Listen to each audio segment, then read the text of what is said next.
Hello friends, welcome to radiant competition classes. मैं आज आप लोगों को 68वीं बीपीएससी मुख्य परीक्षा के लिए जितने भी लोग एलिजिबल हैं, यानी कि 95 प्लस जितने भी लोग का स्कोर हो रहा है, तो निश्चित रूप से आप लोग मेंस की तैयारी में लग जाइए। और मैं आज स्टार्ट कर रहा हूं विज्ञान एवं प्रौद्योगिकी के जितने भी हॉट टॉपिक होगा या फिर जो भी चर्चा में रहेगा, सुर्खियों में रहेगा, उन तमाम टॉपिक को मैं आप लोगों को वीडियो के माध्यम से पहुंचाऊंगा। तो चलिए आज स्टार्ट करते हैं। पहला जो टॉपिक है ये नाविक पे हम लोग बात करते हैं, आखिर सुर्खियों में क्यों है। तो देखिए दोस्तों, सुर्खियों में क्यों, भारत अपनी क्षेत्रीय उपग्रह नेविगेशन प्रणाली का विस्तार करने की योजना बना रहा है। यानी भारत अपनी क्षेत्रीय उपग्रह नेविगेशन प्रणाली का विस्तार करने की योजना बना रहा है ताकि देश की सीमाओं से दूर यात्रा करने वाले नागरिक क्षेत्र और जहाजों विमानों में इसके उपयोग को बढ़ाया जा सके, इसलिए ये चर्चा में है। अब हम लोग थोड़ा सा बात कर लेते हैं कि प्रमुख तथ्य कौन कौन से हैं। अब इसमें देखिएगा, नाविक, जिसका सबसे पहले फुल फॉर्म जान लेते हैं। ये नेविगेशन विद इंडियन कॉन्स्टेलेशन, यानी navigation with the Indian constellation भारतीय अंतरिक्ष अनुसंधान संगठन, जो इसरो की तरफ से विकसित एक स्वतंत्र स्टैंड अलोन नेविगेशन उपग्रह प्रणाली है। आप इसको थोड़ा सा अच्छे से देख लीजिएगा कि भारतीय अंतरिक्ष अनुसंधान संगठन यानी इसरो की तरफ से विकसित एक स्वतंत्र स्टैंड अलोन नेविगेशन उपग्रह प्रणाली है। दूसरा पॉइंट में देखिएगा, वर्ष 2006 में 17.4 करोड़ डॉलर की लागत वाले प्रोजेक्ट नाविक की शुरुआत हुई थी।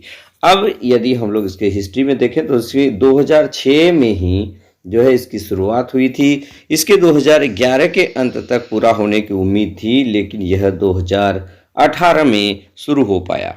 उसके बाद कुल 8 उपग्रह हैं, लेकिन अभी तक केवल 7 ही सक्रिय है। भू स्थिर कक्षा में 3 और भू समकालिक कक्षा में 4 उपग्रह स्थापित हैं।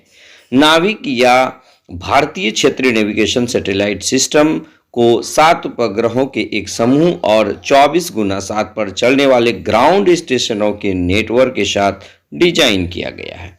आप इसे भी एक बार नोट कर लीजिएगा। उसके बाद तीसरा पॉइंट में देखिएगा, नाविक का पहला उपग्रह IRNSS-1A 1 जुलाई 2013 को लॉन्च किया गया था और 8वां उपग्रह RNSS-1 अप्रैल यानी कि 1 अप्रैल 2018 में लॉन्च किया गया था। यदि और अगला पॉइंट को देखिएगा, तारामंडल के उपग्रह के 7वें प्रक्षेपण के साथ 2016 में भारत के प्रधानमंत्री द्वारा IRNSS का नाम बदलकर नाविक कर दिया गया था। यानी IRNSS का नाम नाविक 2016 में किया गया। इसे अंतर्राष्ट्रीय समुद्री संगठन द्वारा 2020 में हिंद महासागर क्षेत्र में संचालन के लिए world wide radio navigation system के एक भाग के रूप में मान्यता दी गई थी। अब हम लोग देख लेते हैं नाविक के उपयोग। वर्तमान में नाविक का उपयोग सीमित है। ISRO, Indian national centre for ocean information services और मैप माई इंडिया द्वारा संयुक्त रूप से विकसित ऐप गहरे समुद्र में जाने वाले मछुआरों को उनके स्थान और अंतर्राष्ट्रीय समुद्री सीमा से दूरी के बारे में सचेत करता है। नाविक का उपयोग सार्वजनिक वाहनों को ट्रैक करने और मछुआरों को सतर्क करने के लिए किया जाता है। आप इसे भी नोट कीजिएगा।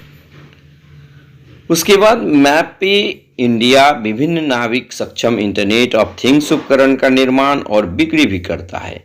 नाविक और यात्रियों के लिए नेविगेशन सहायक के रूप में और ड्राइवरों के लिए नेविगेशन के रूप में नाविक के आवेदन, आपदा प्रबंधन, वाहन ट्रैकिंग और बेड़े प्रबंधन तक विस्तारित हो सकते हैं। उदाहरण के लिए टोल सिस्टम नाविक आधारित बन सकते हैं, यानी कि जो टोल सिस्टम है ये नाविक आधारित बन सकते हैं। अगर हम लोग नाविक के महत्व को देखें तो देखिएगा, यह 2 सेवाओं के लिए वास्तविक समय की जानकारी देता है, अर्थात नागरिक उपयोग के लिए मानक स्थिति सेवा और जिसे सेना के लिए अधिकृत एनक्रिप्ट की जाने वाली प्रतिबंधित सेवा का संचालन करता है। भारत उन 5 देशों में से एक बन गया है जिनके पास अपना नेविगेशन सिस्टम है। इसलिए नेविगेशन उद्देश्यों के लिए अन्य देशों पर भारत की निर्भरता कम हो जाती है। यह भारत में वैज्ञानिक और तकनीकी प्रगति में मदद करेगा। यह देश की संप्रभुता और सामरिक आवश्यकताओं के लिए महत्वपूर्ण है। अप्रैल 2019 में सरकार ने निर्भया मामले के फैसले के अनुसार देश के सभी वाणिज्यिक वाहनों के लिए नाविक आधारित वाहन ट्रैकर्स को अनिवार्य कर दिया है।